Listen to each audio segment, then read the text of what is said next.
Who needs GPS when you can have country roads lead you to a fortune? Meet Jimmy Logan, a former football sensation and loving father who is passionately explaining the lyrics of his favorite John Denver song, Country Roads, to his bright-eyed daughter Sadie. He was a talented football player once, but a foot injury ended his profitable career, and now he fixes sinkholes at a construction site. His phone frequently goes out since he doesn't have enough money to pay for proper cell service, but he is happy with what he has and doesn't want anyone's help financially, even though his ex-wife offers. His daughter is a talented and witty kid who is preparing for a beauty pageant. While he is diligent and hardworking, he gets laid off from the job because of his limp. Irrespective of this hardship, he tries to complete his duty as a father and goes to the salon run by his sister Millie to pick up his daughter for her dance practice in Charleston. However, when he reaches, he finds out that the practice was the day before. After messing up, he reaches his ex-wife Bobby Joe's house. She has a rich new husband, twin boys, and a huge mansion. He apologizes for getting the wrong day and asks her about the for sale board outside her house. Bobby Joe has full custody of Sadie, and she is moving across the state to a new town for her husband's work. This infuriates Jimmy because he does not want his daughter to move away so far. He knows he needs to get more money to either hire a lawyer or move closer to his daughter when they move. Jimmy also has a brother called Clyde who is a war veteran. Clyde served in the Iraq War, but unfortunately lost his arm just before reaching the airport while returning. He now runs a bar in the town. While Jimmy and Clyde were having a bit of an argument, Max, a NASCAR team owner, and two of his friends enter the bar for a drink. Max is a wannabe influencer who feels the need to document everything. He passes a distasteful comment about Clyde's disability, which annoys Jimmy. He gets into a physical fight with Max and his friends, while Clyde lights Max's car on fire. The Logan brothers always have each other's backs. Before walking away, Jimmy says the word cauliflower, which is meant to be a code word between the brothers. The next morning, Jimmy makes Clyde's favorite breakfast. The two talk about the code word that was exchanged the previous night. It is quite a dangerous word because the last time it was used, Clyde spent 6 months in juvie. Jimmy has already devised the entire plan and now begins to tell his brother the details. It seems that while he was working as a miner fixing sinkholes, Jimmy came across the highly secure money storage system that is used by NASCAR. Yes, his plan was to rob the biggest event that happens in the United States of America. The money is transported by PTT, aka pneumatic tube tunnels, to a real bank vault. To get the money, they would have to blow up the vault, a job only one person can do: Joe Bang. The brothers go to visit Joe Bang, who is currently in prison for his previous bank vault damage. While Joe is flattered by the proposal, he turns it down because he is literally in jail already. Plus, he has safety money stashed away for when he is released from jail, so he isn't in need of some extra cash. Unfortunately for him, one of his dimwit brothers told his wife about it, and she ran away with all that money. Joe agrees to help them after Jimmy tells him that the sensors around the Carvin Hill vault are turned off. He has one demand, and that is that his brothers, Fishy and Sam, are let in on the plan as well. At the Easter fair, the Logan brothers meet up with the Bang brothers and tell them only the surface details of the plan. Fishy and Sam are on board and collect a packet for their brother from the Bear in the Woods. To get Joe out of jail and back in time before anyone notices he is gone, Clyde drives into a shop at the petrol pump. Keeping in mind the great sacrifice that he has made for the country, the judge sentences him to 90 days in prison. Joe and Clyde work on the project. Jimmy continues to be a good father to Sadie by taking her to the salon and helping her self-tan. One day, Jimmy is noticed by a healthcare worker called Sylvia, who was his junior in school. She saw a nasty open wound on his face and offered to give him a tetanus shot for it. Having lost his job, he does not have the money to pay for it. She tells him that he does not need to give her money for it because the organization works on donations from the wealthy people. Melly is helping her brother Jimmy to plan the heist, making sure everything is going just fine. She knows everything there is to know about cars and trucks. She gives Clyde dimensions for the exhaust covers of a prison truck that leaves the correctional facility every single day. Joe and Clyde start working on the woodwork. She asks her brother if he has a backup plan if things go wrong, but Jimmy is more than confident about his plan. As part of the next step, Jimmy needs a blueprint plan of the sinkholes under the NASCAR track.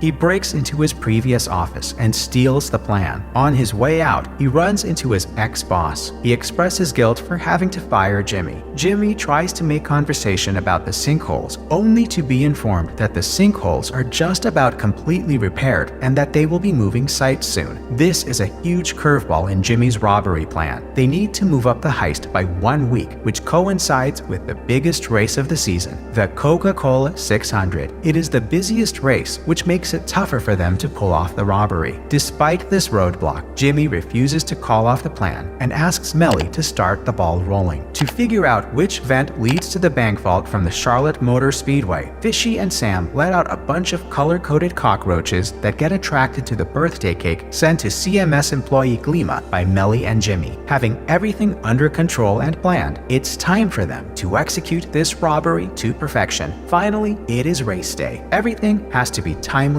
and as per plan. To begin with, Joe and Clyde must safely break out of Monroe Correctional Facility. During lunchtime, the warden at Monroe was taking a round of the canteen. Joe pretends to be sick and starts to puke all over the canteen. He is rushed to the infirmary to help ease his health. He is hooked on IVs to help with hydration. All the fluids going into his body make him have an urge to use the washroom. The nurse insists on taking him, but he is reluctant to take her assistance. That's when Clyde steps in and offers to take him instead. Back in the canteen, an inmate called Nauman stages a fight with another inmate as per orders of Joe and Clyde, causing the warden to announce a code red and locking all the doors of the facility. The officers on duty try to reach out for backup, but since the warden is an egoistic man, he refuses to take any help from the outside. He is sure enough that he can handle his prison facility well. This allows Joe and Clyde to make their way out. They make use of the exhaust covers that they have made with wood to get out of the facility without being noticed. At the race, Fishy and Sam make an explosive that disables all the card machines, forcing all the stalls to only accept cash. Due to the large amount of cash coming in, the employees are instructed to keep sending the cash to the vault through the PT tubes. On the other side of town, Melly reaches the Miss Pretty West Virginia pageant for Sadie's big day with Bobby Joe and Sadie. After getting her nervous niece settled, she steals away Bobby Joe's husband's brand new, unreleased Ford V8 to complete her role in the heist. She first goes to the petrol pump, where the truck from the correctional facility stops every day to get Clyde and Joe. She gets them a change of clothes so that they don't look suspicious and Clyde's arm for him. The three then reach the Coca-Cola 600. After purchasing a few beers and gummy bears, the two men make their way towards the sinkhole where Jimmy is waiting for them. Clyde pushes Joe into a garbage chute to make him reach the sinkhole. On reaching Jimmy, Joe combined bleach, gummy bears, and low-sodium salt to form an explosive which greatly confuses the Logan brothers, who were expecting him to use dynamite to blow open the vault. They refused to believe that it could work. After a long chemistry lesson, Joe finally launches his explosive through the tunnels with the help of one of the empty capsules that they had. After one hilariously failed attempt, the explosive finally works, and their plan is a success. The explosive does its job well, but the smoke starts to release out of the other tubes into the stalls. Jimmy attaches a giant vacuum to the tubes to suck out all of the money from the vault. While doing so, on accident, Joe sucks out Clyde's prosthetic arm too. Clyde is paranoid and starts frantically looking for his arm. He is worried that the robbery will be linked to him, but is calmed down and reassured by his brother. Jimmy promises to get Clyde's arm back and continues to fill cash into large trash bags. Fishy and Sam drive the trash bags out of the sinkhole to Jimmy's truck, but the gate on their way out does not open. Seeing that it's been quite some time, Joe comes out to see what is taking them so long and tries to break open the gate. The explosion in the vaults caused smoke to come out of the tubes in all the stalls during the race. One of the stalls reports this problem to the HQ. They send 2 guards to monitor this issue. The guards run into Fishy and Sam as well as Jimmy, but do not get a satisfactory answer from either. They see smoke coming from a door and carefully knock down the door. On the other side is Earl, a friend of the Logan brothers. He is enjoying a cigarette during his 20-minute break. The furious guards command him to put the cigarette out and get back to work at once. They also conclude that this is where the smoke is coming from and stop their investigation. The Bang brothers have been trying to figure out how to open the door for quite some time now. Jimmy comes and tells them that the lock is jammed and helps them smoothly open the door. Fishy and Sam leave the sinkhole, fill up Jimmy's truck, and make their way out. Simultaneously, at the Coca-Cola 600, Max, the menace from the bar before, has a new driver for his NASCAR called Dayton White. Dayton is a simple-minded man who believes in worshiping his body and not feeding it with artificial foods. Max owns an energy drink company and forces his star driver, Dayton, to chug the drink before his race. Even though Dayton refuses, Max reminds him of his contract. Dayton has returned to NASCAR after a few months of sabbatical, during which he has become a very healthy eater. The sugar in the drink has an adverse effect on Dayton, because of which his energy levels crash and ends up losing control of his car. He spins and crashes into one of the barricades, eliminating himself from the race. After the crash, Max and Dayton are having a huge argument about Dayton's contract with Max's company when Clyde and Joe come walking in their direction. Max recognizes Clyde from the bar, and the two get into a fight. Clyde ends up breaking Max's nose in the process. Jimmy slips out of the race arena after disposing of his cap and jacket. He makes sure that the money is safely in his truck. Around the 200th lap, Nauman and the other inmates, who have managed to take 4 police guards hostage and staged a riot, stage a fire in the canteen area, forcing the prideful warden to call for the fire department. Clyde and Joe sneak into the correctional facility as firefighters and soon get back into their original clothes and positions to remove any suspicion from them. Melly makes it in time to help Sadie get ready for her talent show. The little girl asked for her father, but Melly has no idea where her brother is. Sadie is all set to sing Umbrella by Rihanna. As she is scanning the audience from the stage, she sees her father enter. Seeing her father in the audience, she begins singing Country Roads, his favorite song. This makes him teary-eyed. He then calls in an anonymous tip to the police and informs them about the stolen NASCAR money. Sadie wins the Miss Pretty West Virginia pageant. The Charlotte Motor Speedway gets back most of the money it had lost and claims insurance for the rest of it. It seems like a win for everyone, except for the ones who put immense efforts into the heist. Once Clyde is released from prison, he moves in with his sister Melly. The siblings have cut off all contact with Jimmy, who has moved across state to be closer to his daughter. Joe is furious with the failure of the plan. The FBI have taken over the NASCAR money theft case. Special Agent Sarah Grayson reaches the vault with her colleague to examine the crime scene. She is also called in by Max, who claims to have seen Clyde and Joe on the day of the race. While Max is onto something with his allegations, Grayson ignores it by assuming it is simply a vendetta. She tries hard for 6 long months to figure out who carried out the heist. Nothing gives off clues because the truck was a stolen one. She has her suspicion on the Logan brothers, but both have airtight alibis. CMS finally asks Grayson to stop working the case and chooses to leave the incident in the past. Soon after the FBI drops the case, everyone involved in the heist, right from Nauman to Glima to Joe, receives a heavy payout. Sylvia receives an envelope full of cash as a donation for her medical facility. She knows that it is a gift from Jimmy because of the band-aid used to seal the envelope, and the two start dating shortly after. The Logan brothers, Melly, Sylvia, and Joe are seen hanging out at Clyde's bar. Jimmy and Clyde recall their plan, which had enabled them to move a sizable amount of cash to a secure location while calling in the rest of it to the police. Melly had come into the sinkhole while the Bang brothers were trying to figure out why the gate was not opening. Jimmy had put a lock on the side of the gate to keep them distracted. Melly stuffs the bags of cash into a garbage disposal system, and Earl drives the disposal truck towards the dumping grounds. Jimmy had not paid his phone bill, but his cell service was active because the FBI was tapping his phone. As soon as the cell service went off, he went to the disposal ground and retrieved the cash. While the gang enjoys their shots and share a laugh, Special Agent Grayson sees from a distance and tries to flirt with Clyde to get him closer. She is sure of her suspicion and decides to stay a little longer.